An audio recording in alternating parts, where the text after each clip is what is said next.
नमस्कार. Legal awareness web सिरीजच्या या भागामध्ये तुमचं स्वागत आहे. आणि ज्यांनी अजूनही हा चॅनल सबस्क्राईब केला नाही त्या दर्शकांना विनंती आहे की कृपया त्यांनी हा चॅनल सबस्क्राईब करावा, लाईक करावा आणि फॉरवर्डही करावा. तर मित्रांनो, आजचा आपला विषय आहे, आपल्या जमिनीवर जर अनधिकृतपणे कोणी कब्जा केला असेल तर अशा अनधिकृत कब्जेदाराला, बेकायदेशीर कब्जेदाराला आपल्या जमिनीतनं बाहेर कसं काढायचं. यासाठी मित्रांनो, सर्वोच्च न्यायालयाने 2019 साली दिलेला एक नवीन निर्णय आपल्या सर्वांना फार महत्त्वाचा आहे. आणि अशा पद्धतीने आपल्या ताब्यातनं गेलेली जमीन आपण आपल्या पुन्हा ताब्यात कोर्टामध्ये न जाता किंवा कमीत कमी वेळामध्ये आणि खर्चामध्ये कशी घेऊ शकतो हे मी आज आपल्याला इथे सांगणार आहे. तर मित्रांनो, लक्षात घ्या, जमिनीचे वाद हे दीर्घकाळ रेंगतात, चालतात आणि जमिनीवर अनेकदा जमिनीवरनं जशी जशी जमीन महाग होत गेलेली आहे तसे जमिनीवर कब्जा करण्याचे, बेकायदेशीर ताबा घेण्याचे प्रकारही खूप वाढलेले आहेत. आता जेव्हा जमिनीच्या वादाचे प्रश्न निर्माण होतात तेव्हा स्पेसिफिक रिलीफ ॲक्टप्रमाणे आपल्याला दिवाणी न्यायालयात जावं लागतं. आता जेव्हा जमिनीच्या वादासाठी आपल्याला दिवाणी न्यायालयात कब्जा आपला परत मिळवण्यासाठी जावं लागतं तेव्हा इथे मित्रांनो 2 शक्यता उद्भवतात. पहिली शक्यता म्हणजे एकतर त्या जमिनीचे आपण टायटल होल्डर आहोत, म्हणजे त्या जमिनीच्या मालकीची संपूर्ण कागदपत्रं आपल्या नावावर आहेत, ही पहिली शक्यता. आणि दुसरी म्हणजे की त्या जमिनीच्या मालकी हक्कामध्ये आपला हक्क आहे परंतु आपल्या नावावर आजपर्यंत कागदपत्रं झालेली नाही आहेत, ही झाली दुसरी शक्यता. जर त्या जमिनीच्या मालकीची कागदपत्रं आपल्या नावावर नसतील तर मित्रांनो, स्पेसिफिक रिलीफ ॲक्टच्या सेक्शन 6 नुसार आपण दिवाणी न्यायालयामध्ये जाऊ शकतो, दिवाणी न्यायालयामध्ये अर्ज करू शकतो की मला कब्जा द्या. परंतु इथे मित्रांनो मात्र 2 कंडिशन्स आहेत, अटी आहेत. पहिली अट म्हणजे की एखाद्याने माझ्या जमिनीवर जर ताबा केला किंवा माझ्या जमिनीवर कब्जा केला तर मला असा कब्जा झाल्यापासून 6 महिन्याच्या आत दिवाणी न्यायालयात जावं लागतं आणि अर्ज करून त्याला बाहेर काढावं लागतं. बऱ्याचदा इथे उशीर होतो आणि हा मार्ग बंद होतो.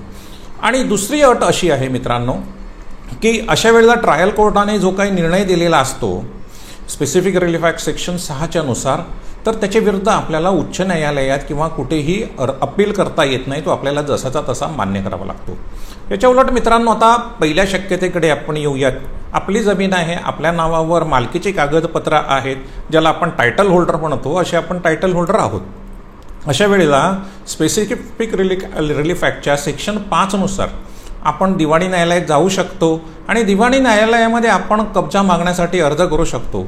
अशा वेळेला मित्रांनो, आपल्याला माहिती आहे की सर्वप्रथम आपल्याला स्टे घ्यावा लागतो. कारण असा जर स्टे घेतला नाही तर असा आपल्या जमिनीमधला अवैध कब्जेदार त्या जमिनीवर बांधकाम करून ती जमीन विकू शकतो आणि म्हणून त्याला अडवण्यासाठी आपल्याला स्टे घेणं हे कंपल्सरी असतं मित्रांनो. पण मित्रांनो, पुढे काय? पुढे हा जो मालकी हक्काचा जो वाद आहे हा दिवाणी न्यायालयात वर्षानुवर्ष रेंगाळतो हे आपल्याला माहिती आहे. 5 वर्ष, 10 वर्ष, 15 वर्ष, 20 वर्षही रेंगाळताना आपण पाहिलेलं आहे. म्हणून मित्रांनो, आता सर्वोच्च न्यायालयाने जानेवारी 2019 साली जो एक निर्णय दिला आहे पुनाराम विरुद्ध मोतीराम केसमध्ये, तो अत्यंत महत्त्वाचा आहे. तो निर्णय मित्रांनो असा आहे की जर तुम्ही तुमच्या जमिनीचे मालक आहात, तुमच्या नावावर जमिनीच्या मालकीची कागदपत्रं आहेत, तुम्ही टायटल होल्डर आहात आणि अशा वेळेला तुमच्या जमिनीमध्ये जर कोणीही घुसखोरी केली असेल, अतिक्रमण केलं असेल आणि तिचा ताबा घेतला असेल तर अशा कब्जेदाराला, ताबेदाराला तुम्ही तुमच्या बळाचा वापर करून तुमच्या जमिनीतनं बाहेर काढू शकता. त्यासाठी तुम्हाला परत कोर्टामध्ये जाण्याची गरज नाही. मित्रांनो, हा अतिशय माइलस्टोन असा निर्णय दिलेला आहे आणि याच्यामुळे जमिनीच्या वादांमुळे लोकांमध्ये जी काही भांडणं होतात, मारामाऱ्या होतात आणि अनेक गुन्हे घडतात ते बंद पडण्याची शक्यता ही एकीकडे मित्रांनो ही निर्माण झालेली आहे. पण मित्रांनो, इथे लक्षात घ्या, जर तुमच्याकडे जर मालकीचे कागदपत्र नसतील, if you are not a title holder, तर मग मात्र तुम्हाला ह्या नियमाचा म्हणजे ह्या पुनाराम विरुद्ध मोतीराम ह्या खटल्यामध्ये सर्वोच्च न्यायालयाने दिलेला ह्या निर्णयाचा फायदा नाही, हे कृपा करून लक्षात घ्या.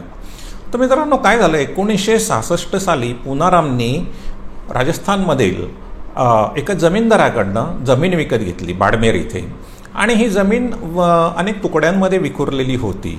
तेव्हा जेव्हा त्यांनी जमिनीचा ताबा घेतला तेव्हा त्याच्या असं लक्षात आलं की मोतीरामने ह्या जमिनीपैकी काही जमिनीवर अतिक्रमण केलेलं आहे, म्हणून मोतीरामच्या विरुद्ध त्याने ट्रायल कोर्टामध्ये 1972 साली जो खटला टाकला होता ताबा मिळावा म्हणून, तर त्या ट्रायल कोर्टाने मोतीरामच्या विरुद्ध तो निकाल दिला आणि पुनारामला त्या जागेचा ताबा मोतीरामने द्यावा असा आदेश ट्रायल कोर्टाने दिला, म्हणजे दिवाणी न्यायालयाने दिला. आता दिवाणी न्यायालयाच्या या आदेशाविरुद्ध मोतीराम राजस्थान उच्च न्यायालयामध्ये गेला, राजस्थान हायकोर्टामध्ये गेला. राजस्थान हायकोर्टाने मात्र त्याचा हा निर्णय, ट्रायल कोर्टाचा हा निर्णय फिरवला आणि ही जमीन मोतीरामच्याच कब्जामध्ये राहील, कारण मोतीरामचा कब्जा बरेच वर्ष तिथे आहे असं म्हटलं आणि ती जमीन तसा तो आदेश देऊन टाकला. त्याच्याविरुद्ध परत पुनारामने सर्वोच्च न्यायालयामध्ये 2009 साली मित्रांनो अपील केलं होतं. ह्या अपिलाचा निकाल 2019 साली लागला आणि या निकालामध्ये 2 न्यायाधीशांच्या खंडपीठांनी हे स्पष्टपणे नमूद केलं की जर तुम्ही जमिनीचे मालक असाल, तुमच्या नावावर जमिनीच्या मालकीचे कागदपत्र असेल, तर तुमच्या जमिनीमध्ये अनधिकृतपणे घुसण्यासाठी अतिक्रमण करण्याची कुणालाही मुभा नाही आणि तसं अतिक्रमण जर कोणी केलं असेल तर त्याला योग्य त्या बळाचा वापर करून तुम्ही आपल्या जमिनीच्या बाहेर काढू शकता. मित्रांनो, हा झाला तो महत्त्वाचा निर्णय. परंतु जेव्हा हा निर्णय न्यायाधीशांनी दिला त्यावेळेला मोतीरामच्या वकिलाने दुसराच एक दावा सर्वोच्च न्यायालयामध्ये सांगितला. त्याने सांगितलं की मोतीरामकडे ही जमीन 12 वर्षापेक्षा जास्त वर्ष झालेली आहेत आणि अशा पद्धतीने हा सेटल्ड कब्जाचा प्रकार आहे आणि या सेटल्ड कब्जामध्ये ह्या 12 वर्षामध्ये पुनारामने कुठेही अर्ज केला नाही आणि ही जमीन परत ताब्यामध्ये घेण्याचा प्रयत्नही केला नाही. त्याच्यामुळे लॉ ऑफ लिमिटेशनच्या नियमांच्या प्रमाणे या जमिनीचा ताबा हा मोतीरामकडेच राहिला पाहिजे आणि पुनारामला या जमिनीमध्ये कोणत्याही पद्धतीचा अधिकार नाही.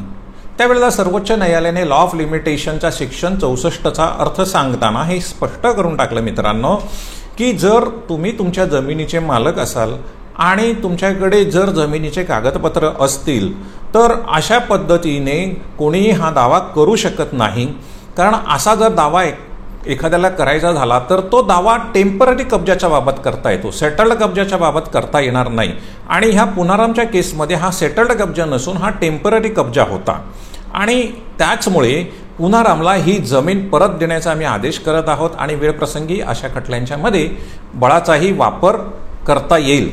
तर मित्रांनो, हा अतिशय महत्त्वाचा मुद्दा झालेला आहे आणि महत्त्वाचा निर्णय झालेला आहे आणि याच्यामुळे मला वाटतं आपल्या देशातील अनेक जे खटले प्रलंबित आहेत तर ते खटले सोडवण्यासाठी खालच्या कोर्टांना देखील ह्या न्यायालयाच्या ह्या खटल्याचं मार्गदर्शन निश्चितपणे होऊ शकतं असं मला वाटतं मित्रांनो.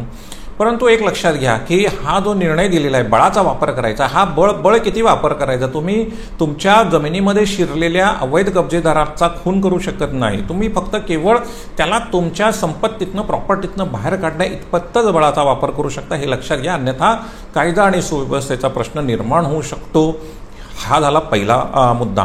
आणि माझा दुसरा मुद्दा असा आहे मित्रांनो की हा जो नियम आहे हा तुम्हाला रिअल इस्टेटच्या बाबत म्हणजे रेंटल प्रॉपर्टीच्या बाबत तुम्हाला हा वापरता येत नाही. जर तुम्ही तुमची प्रॉपर्टी भाडे कराराखाली दिली असेल आणि तुम्हाला भाडेकरूला खाली करून घ्यायची असेल संपत्तीतनं प्रॉपर्टीतनं तर मात्र हा नियम तुम्हाला लावता येत नाही, त्याला तुम्ही बळाचा वापर करू शकत नाही.